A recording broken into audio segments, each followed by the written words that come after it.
So in this question, we are given an aqueous solution of CH3COONA, which has a concentration of 0.01 molar.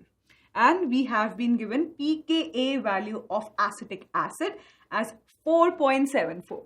We have to find the pH of the aqueous solution of CH3COONA. Now CH3CONA, right, what it is a salt of weak acid and a strong base. And in aqueous medium, it dissociates completely to give CH3CO minus ions in aqueous medium and Na plus ions in aqueous medium. Right. So since CH3CO minus, it is a conjugate acid, it's a conjugate base of a weak acid, it gets hydrolyzed in water, right? To give what? To give CH3COH plus OH minus ions. So this is also in aqueous phase. So does Na plus ions also get hydrolyzed? Well, no. Why? So NaOH is a strong base, right? So in aqueous medium, it dissociates completely to give what? To give Na plus ions in aqueous medium plus OH minus ions in aqueous medium. Since it dissociates completely, right? This is an irreversible reaction. That means that Na plus ions will not react with water or OH minus ions to give back NaOH. Hence, the hydrolysis of Na plus ions does not take place, right? So this is a classic example of hydrolysis of salt of weak acid and strong base. And for this, we know that for this case, the pH is given by what? Is given by half of, 7 plus, right? Why 7 plus? Why it would be a basic medium? Well, you see that OH minus ions are being formed here. That's why it is 7 plus. So it is 7 plus half of pKa plus log of concentration of the salt, the concentration of this aqueous solution of the salt of weak acid and strong base. Okay, so we have to find out the pH. That's what you want. So 7 plus half of pKa, that is given to us as what? 4.74 plus log of concentration, that is given to us as 0.01, right? The concentration of aqueous solution of weak acid and strong base. So it's the aqueous solution of salt of weak acid and strong base. Okay, so this is equal to what? 7 plus half of 4.74 plus log of 0.01, right? So we can write it as what? Log of 10 raised to power minus 2, right? Let's see. It will be 7 plus half. pH will be equal to 7 plus half of 4.74 plus log of 10 raised to power minus 2, right? So minus 2 can come in front of the log. That's the property. So minus 2 log of 10. And what is log 10? Log 10 base 10 would be 1. So this is 7 plus half of 4.74 minus 2. This comes out to be 7 plus half of 2.74. So this is 7 plus 1.37. So this comes out to be 8.37. Let's see which option does it match. Well, it matches option C. Well, it matches option B, which is our correct option. So here we have 3 acid solutions, right? 3 different beakers having 3 acid solutions of pH 3, 4 and 5, and they have same equal volumes, right? And what are we doing? We are mixing them in a vessel, and we have to find out the H plus concentration in the mixture. Okay, so this seems very easy, but it is a tricky question, right? So let's say we have 3 beakers. Correct. So we have pH of beaker 1 as 3, pH of beaker 2 as 4, pH of beaker 3 as 5. and they are 1 liter volume each. We are given same volume, so for simplicity, let's assume it to be 1 liter. Okay, so now we are mixing these 3 acid solutions into one big beaker. Correct. So, and we are given pH, right? And we also know that the pH is what? pH is equal to minus log of H plus concentration. So, through this formula, we can find the concentration of H plus ions, right? It would be antilog of minus pH, right? And through this, we can find the concentration of H plus ions in the 3 beakers that are given. Correct. So, here you might make the mistake. Here you might think that if you add the concentrations of these 3 beakers, concentration of H plus ions in these 3 beakers, you'll get the resultant concentration of H plus ions in that mixture. But would that be correct? Well, actually not. You can add the volumes, you can add the number of moles, but you cannot add concentrations. Concentration is not an additive term. It's not an additive property. Okay, so what is the correct way to go about this question? So since we want to find out the resultant H plus concentration in that mixture, that will be equal to what? So first thing, we know that the concentration is what? Concentration is number of moles per unit volume. Correct. And you want to find out what? You want to find out the concentration of H plus ions in the resultant mixture. So since we can't add the concentrations, right? But we can add the moles, we can add the volumes, right? So the resultant or the total concentration in the H plus ions in the mixture will be equal to what? Will be equal to total number of moles of H plus ions divided by total volume. Correct? Why? Because we can add the number of moles, we can add the volume, and since we want to find out the total concentration, right, the resultant concentration of H plus ions in the mixture, what we'll do? We'll divide the total number of moles of H plus ions by the total volume, right? So total volume we know is what? 3 liters. Correct, because we assumed each of those beakers had 1 liter each. But what about the total number of moles of H plus ions, right? Okay, so for that, let's first find out the concentration of H plus ions in these 3 beakers. Okay, so the concentration of H plus ions will be what? Antilog of minus of pH, right? So the concentration of H plus ions in beaker 1 will be antilog of minus 3. That will be equal to 10 raised to minus 3. Similarly, the concentration of H plus ions in beaker 2 will be 10 raised to minus 4. Similarly, the concentration of H plus ions in beaker 3 will be 10 raised to minus 5. This is antilog and this is 10 raised to minus 4. Okay, so now concentration is what? We saw that the concentration is number of moles per unit volume, right? Or divided by volume in liters. And we know that all these 3 beakers or all these 3 solutions have what? They have 1 liter volume each. Correct. So that means 10 raised to minus 3 is the concentration of H plus ions in beaker 1. It will be equal to number of moles divided by volume.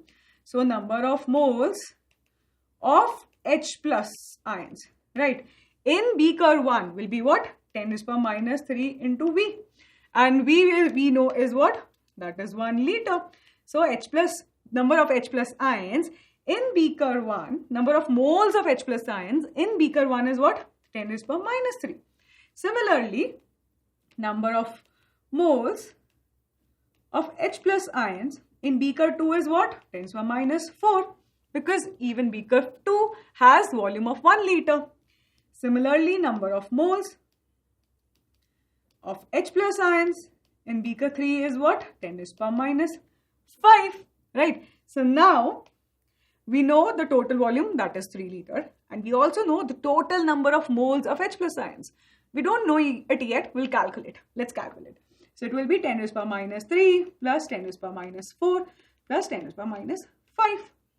Right, so this, let's calculate this. We'll take 10 raised to the power minus 3 common.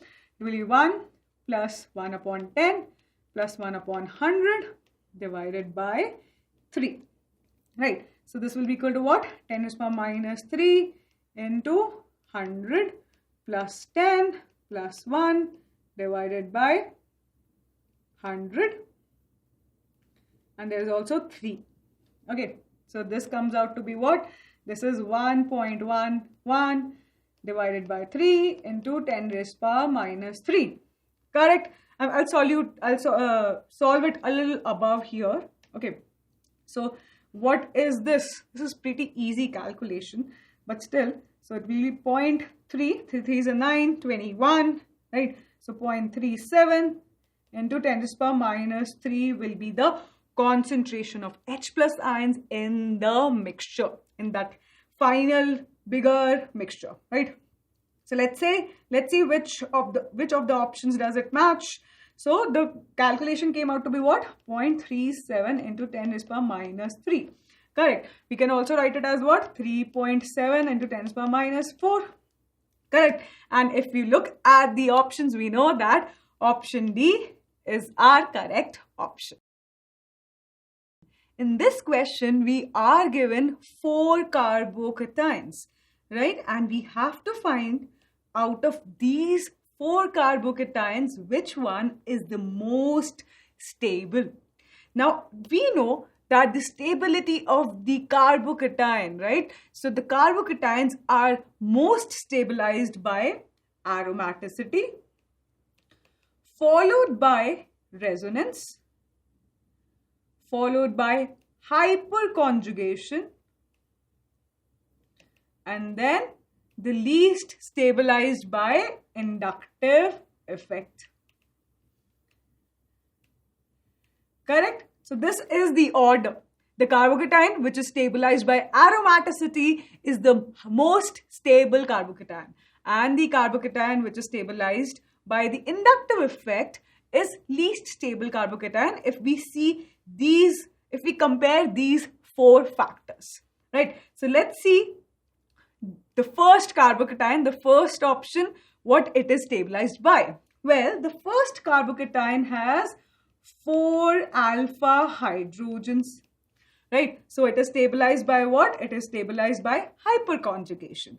Also, it is stabilized by inductive effect. What about the carbocation in option B? Well, the carbocation in option B is stabilized by aromaticity. Let's see how. Well, to be aromatic, a compound has to follow 3 criteria, right? The first one, that it should be cyclic. The second one, that it should be planar. And the third one, that it should have 4n plus 2 pi electrons, right? Delocalized. It should have delocalized pi electron system, and the number of those pi electrons should be 4n plus 2, where n could be 0, 1, 2, 3, right? So for this carbocation that we have in option B, right, it is cyclic, yes. It has 3 carbon atoms in the cyclic system, right? It is planar as well. Why? Because all these 3 carbon atoms are sp2 hybridized, which makes the carbocation, which makes this molecule as planar, right? What about 4n plus 2 pi electrons? Well, the pi electrons that are being delocalized in this carbocation is what? 2, right? So if we put n as 0, we get 4 into 0 plus 2, that is 2. So yes, it also follows the third point that we have. It also, satisfies the third criteria that we have. That's why option B is what? It is being stabilized by aromaticity. Okay, so looking at, if we compare A and B, we already know that B is more stable than A, right? Because it is being stabilized by aromaticity. Okay, now let's have a look at option C. Well, option C, let's see if it is aromatic or not. So is it cyclic? Well, yes, all these 5 carbon atoms, right? They are forming a cyclic system. Is it planar? Well, sorry, this would be 5 carbon atoms, 4 and 5. Yeah. So, or are these, is this system planar? Is this carbocation planar? Well, all the carbocations are sp2 hybridized, right? So that makes it planar as well. What about the number of pi electrons that are being delocalized in this carbocation? Well, there are what? There are 2 pi bonds. That means there are 4 pi electrons being delocalized, right? So 4n plus 2. Okay, if we put n is equal to 1, then we get what? 6. Well, we have only 4 pi electrons being delocalized. So that's why this is not aromatic. Actually, this is anti-aromatic, right? And anti-aromatic means it's less stable. It's not as stable as an aromatic compound or an aromatic carbocation would be, right? So now let's look at the option D. Well, option D, let's see if it is also, stabilized by aromaticity or not. So in option D, we have 7 carbon atoms. 1, 2, 3, 4, 5, 6, 7. And it is forming a cyclic structure, a cyclic system. Also, all the carbon atoms are sp2 hybridized. That means it's planar as well, right? What about 4n plus 2 pi electrons rule? Well, there are 3 pi bonds. That means it has what? 6 pi electrons. And if we put n value as 1, right? What do we get? 6. Then yes, it does satisfy the third criteria as well. And hence, it is stabilized by aromaticity. So out of the 4 options that we have option B, which is stabilized by aromaticity. We also have option D, which is stabilized by aromaticity. But out of these 2, which one is the most stable? Well, in option B, we have 3 carbon atoms in the cyclic system, right? Which makes it, so there is much angular strain in this system, in this cyclic system. Why? Because there are only 3 carbon atoms. However, we know that the angular strain is very much less when the cyclic system has 6 or 7 carbon atoms, which is there in the case in the option D, right? So this means that option D has less angular strain than option B, right? Both of them are being stabilized by aromaticity, but the angular strain in option D is much less as compared to the angular strain in option B, which makes option D the most stable carbocation. So the correct option to this question is option D. So here we have been given a sample of gas which contains H2, HD and D2. And what is D? D is deuterium here, the isotope of hydrogen. And we have to find the relative rates of diffusion of these 3 gases according to the Graham's law. Now, in this question, we have not been given any data regarding pressure and temperature. Hence, we are going to assume it as constant. So, Graham's law says that the rate of diffusion of a gas is inversely proportional to what? It is inversely proportional to the square root of the molar mass of the gas at constant temperature and pressure conditions. Right? Now, and we have what? We have 3 gases. We have H2 with us, we have HD, and we have D2. Right? Out of these 4 gases, out of these three gases, which gas has the highest molar mass? Well, hydrogen is what? Hydrogen is 2 grams per mole. HD will be 3 grams per mole. And what is D2? D2 is 4 grams per mole. right? So D2 has the highest molar mass. That means its rate of diffusion is going to be the slowest, right? That's what we know from this formula. Now, let's calculate the rate of diffusion of H2 with respect to D2.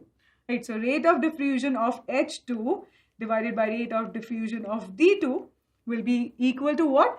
It will be equal to under root of molar mass of D2 divided by molar mass of H2. Now, what is molar mass of D2? We have already seen that. That is 4 divided by 2. This is root 2. Right. So, rate of diffusion of H2 is what? Root 2 times rate of diffusion of D2. Correct. Now, let's see. Let's see here. Rate of diffusion of HD. Let's calculate now rate of diffusion of HD with respect to what? Rate of diffusion of D2. This will be equal to under root of molar mass of D2 divided by molar mass of HD, which is equal to 4 divided by 3, which is under root of 1.33. Correct. So, rate of diffusion of HD is equal to what? 1.33 times under root of 1.33 times the rate of diffusion of D2. Correct. And there is one more relationship that we have found out, that is rate of diffusion of H2 is under root 2 times rate of diffusion of D2. Correct. So if we assume that rate of diffusion, the rate of diffusion of D2 is 1, right? Because we have to find the relative rates of diffusion of these gases, right? So if it is 1, then rate of diffusion of HD is what? Under root 1.33, and rate of diffusion of H2 is what? Under root 2, and rate of diffusion of D2 is what? 1. That's what we assumed, right? Now we know that what? That we know that the under root of 2 will always have a value of greater than, so under root 2, the value of under root 2 will always be greater than under root of 1.33. Correct? So looking at these three equations that we have found out, these three values that we have found out, what do we know? We know that rate of diffusion of H2 is greater than rate of diffusion of HD is greater than rate of diffusion of D2. Right? So let's see which option does it match. Well, it matches the first option itself. So option A is our correct option. So here we are given 4 options, 4 compounds, out of which we have to find one compound which can exhibit geometrical isomerism. Well, the cis-trans isomerism, right? So let's do a quick recap on geometrical isomers. So what are geometrical isomers?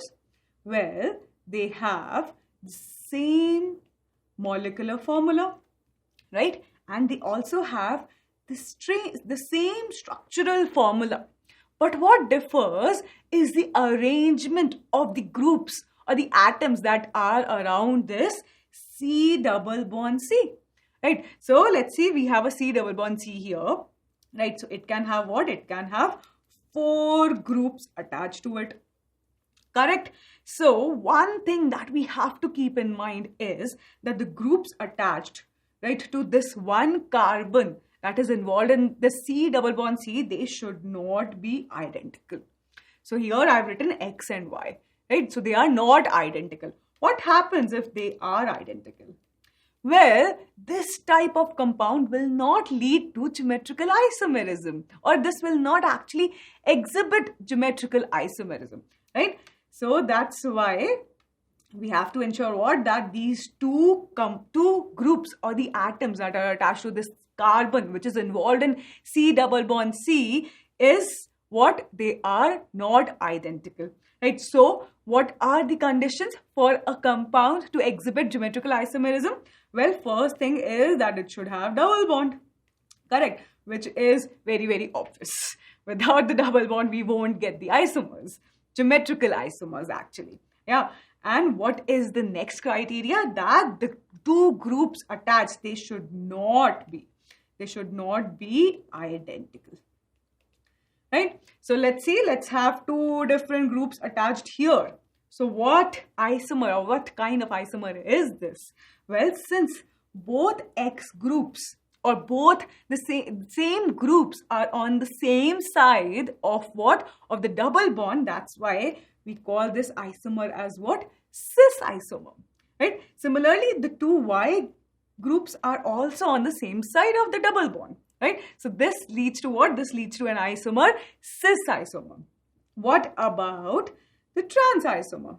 Well, if you have C double bond C, X here, Y here, X here, Y here, right? So now what is different in this isomer? Well, the two groups, the two same groups or the two identical groups, they are on the opposite side of C double bond C, right? And this leads to what? This leads to an isomer, trans isomer, right? So now, after knowing all this information, let's go on to the question. So the first option is butanol, okay? So it has 4 carbon atoms and -ul. The suffix -ul is what? It represents the aldehyde. So it will be CH3, CH2, CH2, C double bond OH, right? The aldehyde group. Now, for this molecule to exhibit geometrical isomerism, it should have a double bond, and it does not have a double bond, right? So obviously option A is not correct. What about option B? So option B is butanol. So we have 4 carbon atoms and we have an alcohol group. So the formula is what? CH3, CH2, CH2, CH2OH. Even this compound does not have a double bond. So this does not exhibit geometrical isomerism. Now what about option C, which is butene? Okay, so option C is, or the third option is CCC. So we have 4 carbon atoms here and we have double bond at carbon 2. So first criteria is satisfied, that we have a double bond, right? What about the groups that are attached to these 2 carbon atoms involved, which are involved in the double bond? Well, they have 2 groups and these groups are not identical to each other, right? So yes, this will exhibit geometrical isomerism. Let's see which isomers do we get. It will be cis and trans, but let's have a look. Okay, so if both H are on the same side, so which isomer would be this? This would be cis isomer, same side of the double bond. And if they are on the opposite side of the double bond, this would be what? This will be trans isomer, right? So yes, option C is correct. It does exhibit geometrical isomerism. What about option D, which is but2ine? Okay, so we have 4th option here, option D. So 4 carbon atoms, and what do we have? We have triple bond at carbon 2, right? So now here we can see there is no double bond, right? So it cannot exhibit geometrical isomerism. So the correct option to this question is option C.